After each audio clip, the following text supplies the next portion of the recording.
Assalamualaikum warahmatullahi wabarakatuh. Para mitra kaum dangu dongeng Sunda Encing Adnan. Alhamdulillah tiasa tepang dangu deui kiwari dina gelaran dongeng Sunda anu baris ngalajengkeun cumario sumpah pocong dina seri kagenepnya para mitra. Anu mana seri kagenep ieu mangrupi seri akhir tina lalakon sumpah pocong rekaan atanapi karangan Ki Harja.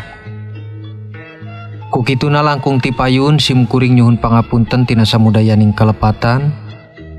Pilih manawi aya kasamian dina nami tempat gelar sareng sajabina. Numawi ieu mangan saukur rekat carios kangge hiburan mitra kaum dangu sadayana. Nyakukituna supados tong nyangkolong teuing kana waktos. Mangga dupina urang kawitan wae kalajengan cumario sumpah pocong dina bagian akhir. Wilujeng ngadangukeun. Yu ah.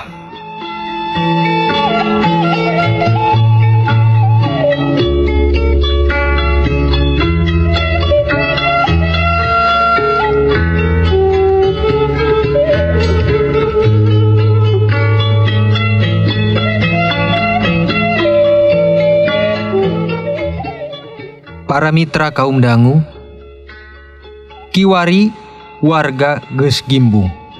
Rame bade nyaksian Jaka jeung Endah ngalakonan sumpah pocong. Nu malihan harita geus aya oge pakuwu sarta. Kitu deui Kiai Barkun oge kaluargi sareng mangko sasih sakaluargi. Sameme harita maranehna ngalakonan sumpah pocong, pakuwu sarta naros kapada masing-masingna dina harita. Kinten-kintenna aranjeun teh ngalakukeun sumpah pocong pedahna aya dasar paksaan atanapi henteu ieu teh. Tarosna pakuwu sarta harita diwaler ku duanana nyaeta Jaka jeung Endah kalawan isyarat gogodeg anu nandakeun sumpah pocong dilakukeun lain pedah aya dasar paksaan jeung sajabina. Mumpung sumpah pocong teh acan dilakonan, nah kiwari aya di antawis masing-masingna bade dirundingkeun heula wae supados sumpah pocong teh dilajengkeun. Taros deui pakuwu sarta harita diwaler deui ku masing-masingna nu nyata duanana memang geus buleud. Nyaeta tekadna niat bade ngalakonan sumpah pocong harita para mitra. Ya upami gitu, sumpah pocong enggal bakal dikawitan. Nanging oge sumpah pocong nu dilakukeun ku Endah jeung Jaka kiwari mangrupi sumpah anu terakhir. Jeung kapayuna moal aya deui sumpah pocong anu sanesna. Rumawi urang kedah tiasa saeutik demi saeutik mercayakeun sagala halna kana sagala tatakon agama khususna agama Islamnya para wargi. Kocap pakuwu sarta harita kasadaya masyarakat anu milu nyaksian. Teu kakantun komang jeung reng-renganana oge turut hadir dina eta riungan para mitra. Oh kitu nya lantaran sadayana kantos siapikeun ngalaksanakeun sumpah pocong. Mangga dina kituna simkuring nyanggakeun ka Mama Barkun salaku sepuh atanapi tokoh agama dina hal ieu. Kocapna pakuwu sarta harita rehna naros jeung nguningakeun ka sadaya masyarakat nyanggakeun kalajengan dina hal sumpah pocong nu bade dilakukeun Jaka jeung Neng Endah ka Mama Barkun. Para wargi sadayana dina Islam sumpah anu pangluhurna nyaeta sumpah kalawan nyebat asmaning Allah. Kukituna teu benten sareng sumpah pocong anu bade dilakukeun ku dua anak kami kiwari. Tulah sumpah anu ngabohong bakal tumiba kanu ngalakonan sumpahna. Janten teu aya kakaitanana ka batur-batur komo pisan ka wargi sejen. Kukituna pamugi sarengsena sumpah pocong teh dilakonan ku masing-masingna. Ti dieu geus teu aya deui tuduhan nu bakal disandarkeun ka masing-masing. Istuning masing-masing geus ngabuktoskeun kocap sumpahna kiwari.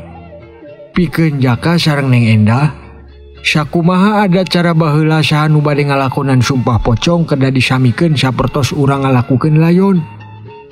Anjeun bakal dipandian ku muhrimna ti kaluargi masing-masing. Salajengna bakal dibungkus ku kain bodas dibeungkeut istuni nyarupa pocong. Lajeng diputerkeun ka masjid tuju balikan ngangge pasaran majid. Ku kituna mangga kiwari urang kawitan. Mitra kaum dangu, harita oge kalersan winarsi sakaluargi dongkap ngiring nyaksian. Wargi-wargi pada guyub nyadiakeun sagala raragadna pikeun nu dibutuhkeun harita ku antawis dua kaluargi.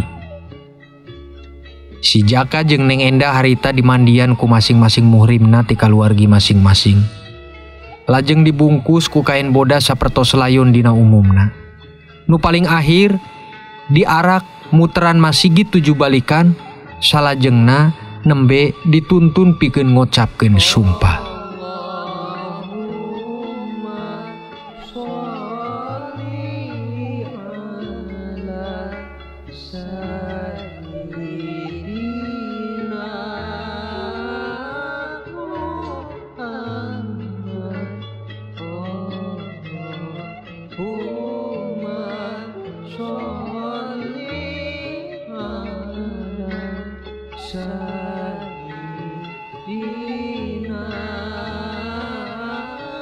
Para mitra kaum dangu, kiwari dua nana kantos disarekeun di masjid. Mujur kakaler sapertos mayit nu bade disolatan. Harita dua nana dicepeng masing-masing sirahna ku mama barkun. Lajeng dituturan ku dua nana kocapna mama barkun harita. Bismillahirrohmanirrohim. Kalaya nyebat asma Allah anu maha welas jeung asih. Kiwari kuring ngocapkeun sumpah. Disaksian ku Allah jeung sadaya masyarakat di lembur Cisalanga kalayan masing-masing nami kuring. Jaka Rismaya bin Barkun, kuring sumpah teu pisan nyarean Enda atanapi jima sareng anjeuna oge awewe anu sejen. Upami kuring ngabohong dina kocap sumpah kuring kiwari, kuring bakal nampi musibah salaku ganjaran tina bohong kuring dina sumpah nu nyata. Sim kuring Enda binti Kosasi, kuring sumpah istuning kuring disarean ku Kang Jaka Rismaya bin Mama Barkun dugi kiwari meteng jalan kadua sasi. Upami kuring ngabohong dina kocap sumpah kuring kiwari, kuring bakal nampi musibah salaku ganjaran tina bohong kuring dina sumpah anu nyata. Dua nana geus kocap sumpah lajeng di akhiran ku doa salaku panutup ku mama barkun para mitra. Alhamdulillah kocap sumpah ku masing-masingna tos dikocapkeun jeung disaksian ku sadayana. Ku kituna berarti dina kiwari kantun urang saksian saha nu bener jeung saha nu salah. Sabab ngaran sumpah teu bisa dipake ulin-ulinan. Kocapna mama barkun kiwari. Ritual sumpah pocong geus dilaksanakeun. Janten sadaya wargi oge kantos janten saksi harita. Kiwari kantun ningalikeun saha nu bener bakal katenger, saha nu salah bakal katulah dina nyatana para mitra.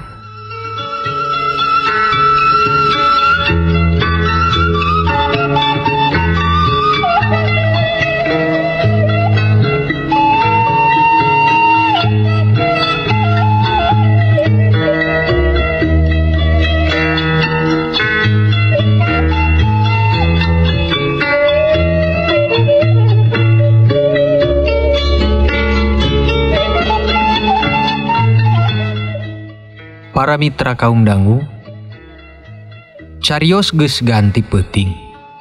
Jagat di lembur keur beda ti satadina. Kiwari janten keung, dumeh aya nu geus dilakonan sumpah pocongna Jaka jeung Neng Enda. Teu saeutik masyarakat pada milih cicing di bumi, sakadarna ukur ngahindar, bilih aya apesna bangsa jurig marakayangan nyingsienan ka wargi lembur. Kitu deui ngocapkeun kaayaan kaluargi Mangkosasi. Enda harita di kamar nya disarengan ku indungna. mangkosasi bari ngalamun ngopi di pasemahan. Pikiran anakku malayang, jeung oge aya hariwang, dumeh kiwari bisi musibah malah tumiba ka kaluargina. Para mitra, teu beda jeung kaayaan kaluargi Mama Barkun. Di bumina harita nuju kempel di pasemahan. Jaka calik disarengan ku Andini salaku adina. Kiwari Mama Barkun ngalelekan deui ka Jaka dupi salaku kolot melang hariwangna tangtos nama aya sanaos percanten kana kocap anakna. Jaka, kiwari abah tos nyanggung wirang. Sanaos kitu tapi ngaran kolot tetep nyaah kanu janten anak. Abah bangga ka Jaka nu geus wantun ngabuktoskeun kocap sumpah di hareupeun masyarakat. Nanging tetep salaku kolot abah jeung emak pasti boga rasa hariwang. Kocapna Mama Barkun ka Jaka harita. Panginten abah jeung emak masih can percaya ka Jaka. Yen Jaka teh teu pisan ngalakonan jima jeung Neng Endah bah. Walerna Jaka para mitra. Ngaraos kasinggung dumeh Mama Barkun nyarios kitu. Sanes kitu Jaka, Ma sareng Bapak ukur hariwang hungkul. Bisi Jaka teh ku alatan era atarapi melang dicarekan ku kami salaku kolot janten Jaka teh keukeuh teu ngaku. Dupi nekat keur ngalakonan sumpah pocong jang. Bunyai Salamah ngiring tembal dina harita. Maksadna saukur menta kejelasan Jaka anu salaresna. Demi Allah mak, saeutik oge Jaka teh teu acan pernah pecah kaperjakaan sareng saha wae oge kalebet Neng Endah. Walerna Jaka para mitra. Bari lain teu sono harita Jaka lajeng ka kamar. Mama Barkun jeung bojona oge Andini ukur ngertos rasa manah Jaka kiwari. Ya tos lama, dupi memang kitu pangakon Jaka. Kiwari urang kedah doa wae sasarengan. Pamugi Allah enggal geura ngangkatkeun kabeneran nu bisa nganggesan musibah jeung fitnah kiwari. Amin ya Allah ya robbal alamin. Tembalna Bunyai Salamah ka Mama Barkun. Kiwari masing-masing kolot boh kolotna Endah atanapi kolotna Jaka nuju dina kaayaan melang. Ukur doa jeung rasa sumerah kanu kawasa nu tiasa ngubaran rasa melang harita keur maranehna para mitra.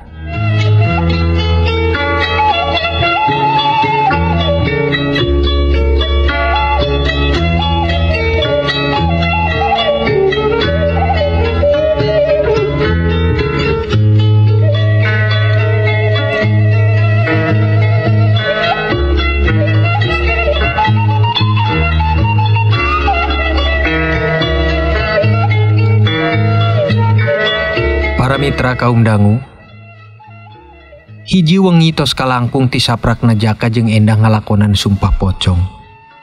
Antawis jam 10 enjing, Jaka pamitan karamana bade ka kebun sampe. Ngabuang rasa jenuh anu ngalingkup nyaeta dina dirina. Anjeuna palai ngarasa tenang ku cara ngadem di kebun harita. Bade ka mana Jaka? Tarosna Mama Barkun harita ditepas nu ningal Jaka bade ka kebon.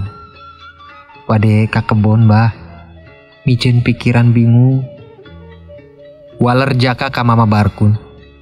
Nya sok, nanging lohor mulangnya Jak.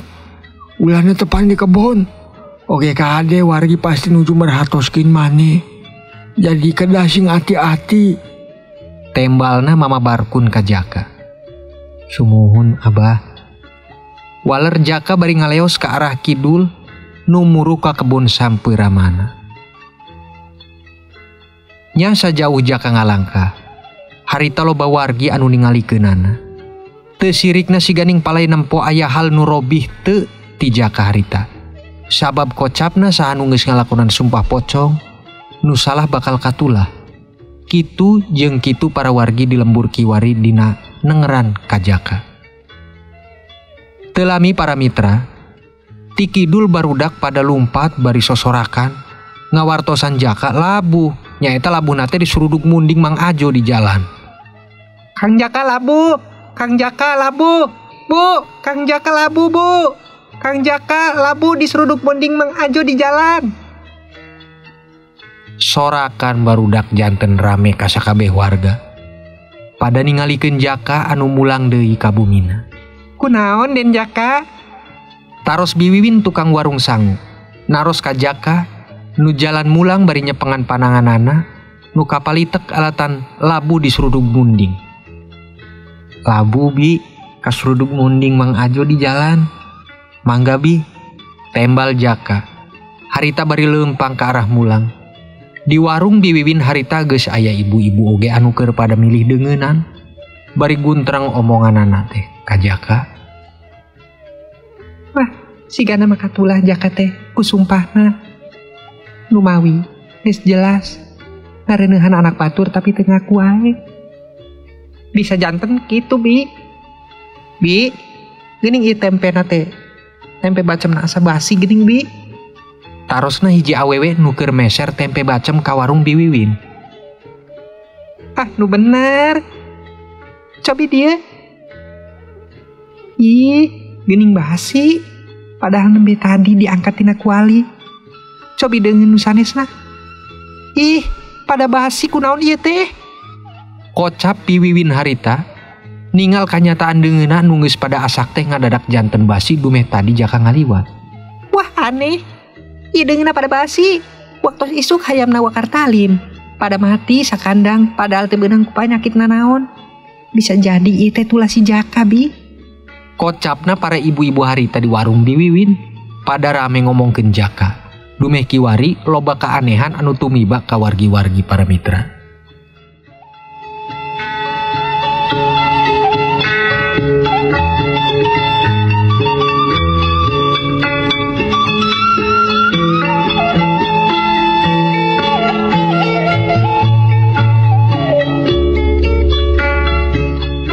Para mitra kaum dangu, singget carios, kiwari di waktos peuting. Si Jaka memang nuker ngerasa nyeri alatan kapalitek leungeunna, dumeragrag di seruduk munding teh kiwari keur diurutan ku bapana. Sanaos kitu teu eureun pikeun kolotna ngemutan sing kedah hati-hati ka si Jaka dina munanaon oge. Mantap sing hati-hati Jaka. Dumeh ti palitek wungkul urat maneh teh. Tuh, pan geus diurutan mah deui. Nu mawi sanesna naon? Saukur ti palitek kitu sangkaan jalma mah katulah ku sumpah maneh. Yang ngarang-ngarang keur beunang fitnah lah. Nanaon oge sok disalah-salahkeun ku batur mah. Ceuk Mama Barkun. Harita nembe rengse ngurutan leungeun si Jaka. Sumuhun bah.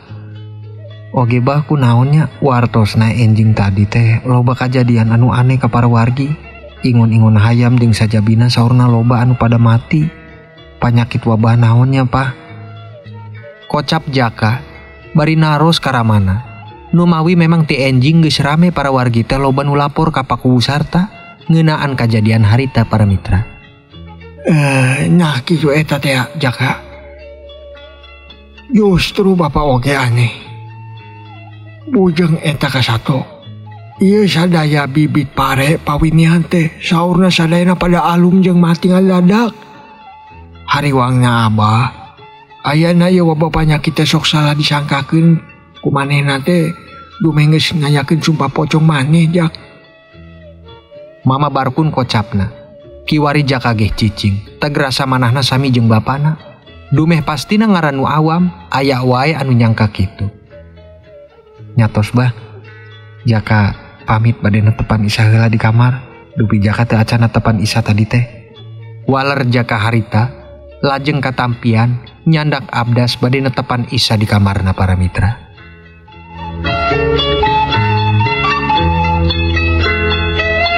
Mitra kaum dangu, nya singgetna carios harita Jaka geus rengse netepan Isa.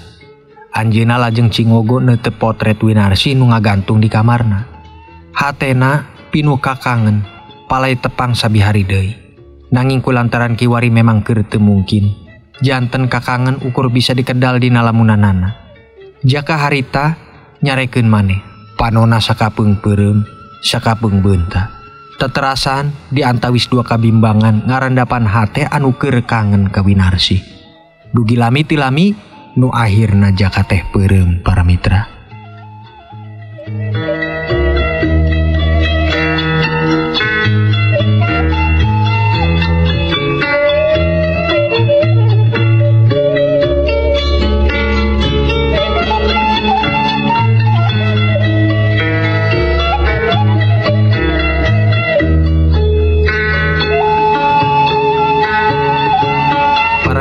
kaum dangu, waktos teras wae nyerelek. Jam ka jam geus nunjukeun tabuh 12 wengi. Mangsa lembur anu jempling nu didangu ukur babaung anjing ti kajauhan hungkul. Harita nya Mama Barkun nuju ngawiri di kamarna. Nanging si Jaka ngadadak hudang. Awakna karasa panas tur bareureum siga anu arateul. Ditambih kaluar kiih getih tina laranganana. Kitu deui bareuh laranganana oge. Si Jaka kuningal kitu tulung-tulungan janten indung oge ramana ge geus reuas. Dugi harita teh buru-buru muru ka kamar Jaka. Saprakna panto kamar si Jaka dibuka. Indungna ceurik jeung ngajerit ningal Jaka dina kayaan anu teu sawajarna. Ya Allah, Jaka, hampurakeun dosana kami ya Allah. Nyai Salamah leuleus jeung ceurik ningal Jaka nu geus kiih getih bari awakna bareureum siga anu arateul dugi kararai-rarai para mitra. Laranganana bareuh janten sapertos geus nunjukeun yen Jaka teu bisa nolak deui kana dirina nu geus ngametengkeun endah. Nikahan endah Jaka supados anggeus sadaya tulah ieu. Kocapna Mama Barkun bari hatena geus ngarasa yakin anakna geus migawe kasalahan. Alim Pak, demi Allah, Jaka teu pisan ngaruksak kasucian endah. Kocapna Jaka Kiwari. Nanging teu lami, ti luar teh loba jelema pada gibung mawa obor muru karompok Mama Barkun. Pak Kiai, Pak Kiai Barkun, tulung bukakeun pantona. Gorowokna wargi harita nu pada gibung muru ka bumina Mama Barkun. Telami Mama Barkun kaluar. Rupi aya naon ya teh wargi-wargi rame ngadongkapan imah kuring di wengi kieu. Kocapna Mama Barkun harita. Kitu deui wargi ge nu geus aya di buruan rompokna Mama Barkun pada jempe ukur diwakilan ku salah sahiji wargi anu nyarios.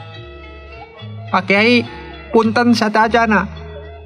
Manawi kami tos ngaganggu ka Pak Kiai, numawi wargi tos teu bisa dibendung deui. Dume kadatangan anak Kiwari bade ngadukeun perkawis lobana kajadian anu geus ngarugikeun ka lembur urang. Nya teu sanes pasti diakibatkeun ku tulah Jaka. Tina sumpahna ieu teh Pak Kiai. Ku kituna sateu acana kami bade naros.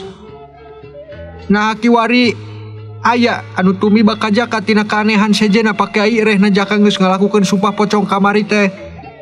Tarosna pangwakil ti para wargi ka Mama Barkun Kiwari. Sumohon cikene kiih getih oge awakna arateul ditambi laranganana ge bareuh. Kocapna Mama Barkun harita. Janten wargi ge pada reuas tur geger. Teu saeutik nyebatkeun yen Jaka teh katulah ku sumpah pocong dumeh teu ngakukeun kasalahanana. Upami kitu Pak Kiai, berarti Jaka leres geus nyarean endah dugi kameteng. Supados lembur urang teh ulah katiban apes. Kami nyuwunkeun supados Jaka tong aya cicing di ieu lembur. Satuju. Para wargi harita saur manuk pikeun Jaka diusir ti lembur Cisalanga. Sampai sadayana demi kating teriman lembur. Demi nami lembur jeung masyarakat sadaya. Sim kuring mutuskeun isukan anak kuring bakal dijauhkeun ti lembur. Ku kituna sadaya tuntutan ti wargi Kiwari geus dipinuhan ku sim kuring. Mangga yeuna bubar. Hayu pada bubar. Kocapna Mama Barkun harita. Para wargi anu terang isukan Jaka bakal dibantun kaluar lembur ge janten satuju. Jeung Kiwari tangtosna kaluargi mangkosasi ngarasa bersih tina pitnahanana. Dumeh terangna para wargi Jaka kenging musibah kitu alatan katulah ku kocap sumpahna sorangan. Nu hartosna neng endah parantos jujur jeung nu salah teh nyaeta Jaka.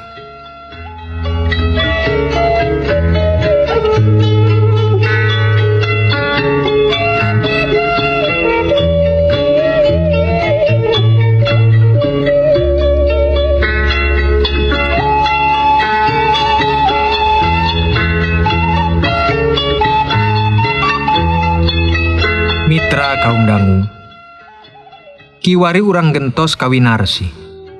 Di tengah wengi harita, Winarsi ngadadak diketok jandela kamarna ku Jang Oman. Winarsi nu memang teu bisa sare di peuting harita ge alatan hariwang kasih jaka, janten ngadangu keketokna oman harita, langsung wae muru ka jandela. Nyai Winarsi geura buka ya oman. Kocapna oman, renghakna pinuh ku ati-ati. Panyaurna lajeng disaut ku Winarsi bari dibukakeun jandelana. Kang Oman, aya naon Kang?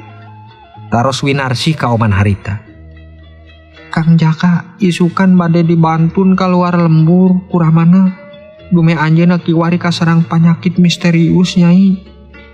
Kocapna oman ka Winarsi.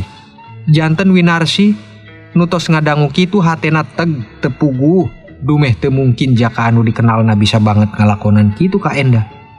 Nya kitulah rusrasna pikiran Winarsi anu teu puguh dina ayana. Astagfirullah, Kang Jaka, moal mungkin Kang Jaka kitu. Cekap tembal Winarsi harita, lajeng oman nyarios deui para mitra. Kiwari Kang Jaka aya di bumi mema ngantosan Nyai. Anjeuna palai katimula sareng Nyai sameme isukan anjeuna tos ninggalkeun desa. Kocapna oman harita, Winarsi kulantaran bogoh satemena ka Jaka. Dupi diwartosan kitu Winarsi ngiring ka oman bari luncat tina jandela kamarna. Jurut harita Winarsi ka sampak oman, sukuna lajeng napa katana. Anjeuna ku ati-ati langsung ngaleos ka arah wetan, keur nuturkeun oman ka bumi indungna. Dume di bejaan aya si Jaka nunggeus ngantosanana. Mitra kaum dangu, nya namang saharita Winarsi ngaleos ka wetan teh kaleresan Mahendra nempo. Istuning tadi nama Mahendra wadi ngawartosan oge ka Winarsi ngeunaan kayaan Jaka kiwari. Dume gibungna para wargi harita Mahendra ge kongsi ngiring aya di tukangna ningalikeun ramena wargi. Nanging kiwari Winarsi malah dibantun ku oman. Janten ngahaja dituturkeun ku Mahendra bari susumputan ngarah teu katinggal. Katinggal harita ku Mahendra Winarsi dibantun kalebet bumina. Mahendra ge harita lajeng ngadeukeut ka bumi Bikarti salaku indungna oman. Diintipna tina salahan bilik nya katinggal Bikarti jeung Wadalim keur ngadepan parupuyan. Sapertos aya nu aneh. Nanging bade naon Winarsi ka bumi oman? Mahendra dina hatena nyarios kitu. Anjeuna terus nempokeun di selahan bilik harita. Dugi teu lami ningal Winarsi dipasihan nginum. Nu antupna Winarsi teu sadar harita keneh. Kayaanana disangga ku oman lajeng disarekeun dina bale anu geus nyondong kekembangan jeung parupuyan. Oman, di mana maneh mendempun telan werjit anu kumaha dipasihkeun? Keur ngagawean endah sinah teras meteng salami Winarsi can nikah jeung maneh. Taros Bikarti ka oman. Wadalim bahamna teu cicingeun. Teras komat kamit sapertos nu keur marancahan Winarsi bari sakapeung ngawurkeun kembang kana awak Winarsi para mitra. Dipendem di sisi kamar Enda mah. Walerna oman harita ka indungna. Alus, nu mawi werjit eta nu ngagawean beutengna Endah. Endah teh saleresna temeteng. Anging digawean ku werjit kuncit jurig jarian. Anjeunna nyipat janten Jaka. Nanging werjit teu bisa dugi ngaruksa kaparawanan. Istuning eta mah nafsuna Endah sorangan nu geus kabawa ku cara tinggalna ka eta jurig nyarupakeun Jaka. Janten pami oge nya pecah kaparawananana. Istuning eta mah ku curugna sorangan. Ngan manehna teu ngeuh dumeker kabawa nafsu harita. Bejana Bikarti ka oman. Janten kiwari oman ge terang.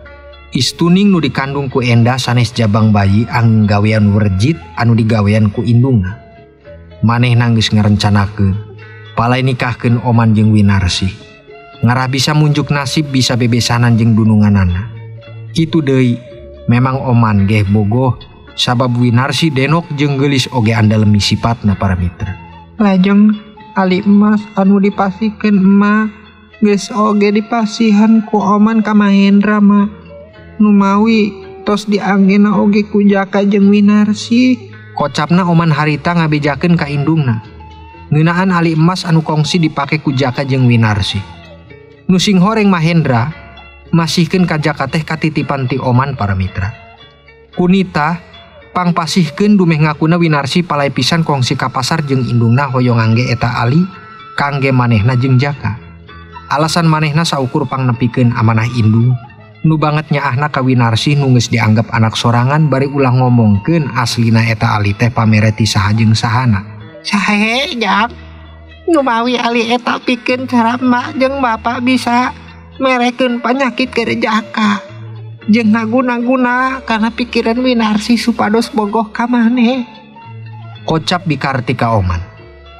Mahendra anu kiwari terang sadayana kana kagorengan kaluargi Bikarti ka Jaka jeung Winarsi. Manehna lajeng niat nepungan Jaka jeung Mama Barkun oge ngabejakeun ka kaluargi Mangkosasi jeung Raden Masukaganda. Kurang ajar, si Jaka dijebak nyatana pucara licikna Oman jeung kaluargina. Urang kada buru-buru ngawartosan ka sadayana ayeuna keneh. Gunem leutik Mahendra bari harita lumpat bade nepungan ka Mama Barkun jeung Jaka. Nya oge ngabejakeun ka Mangkosasi jeung Raden Masukaganda.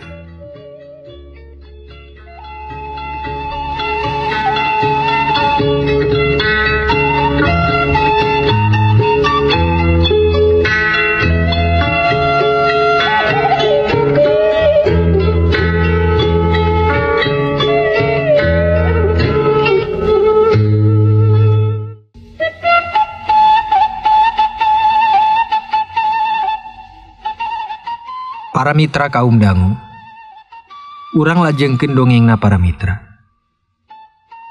Kiwari Winarsi masih teu eling. Niatna bade dijieun supados bogoh ka Oman.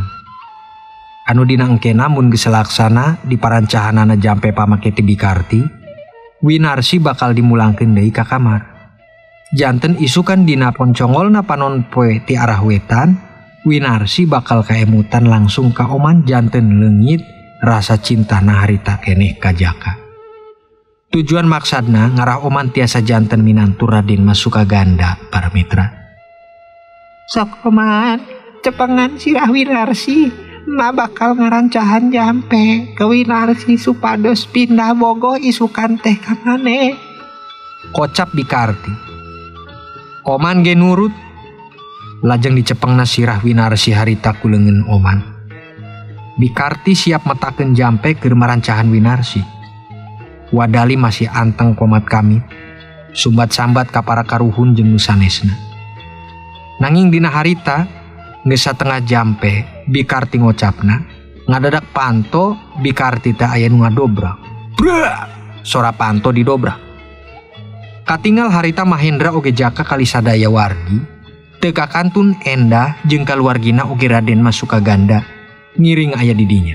Winarsi, kocap Jaka.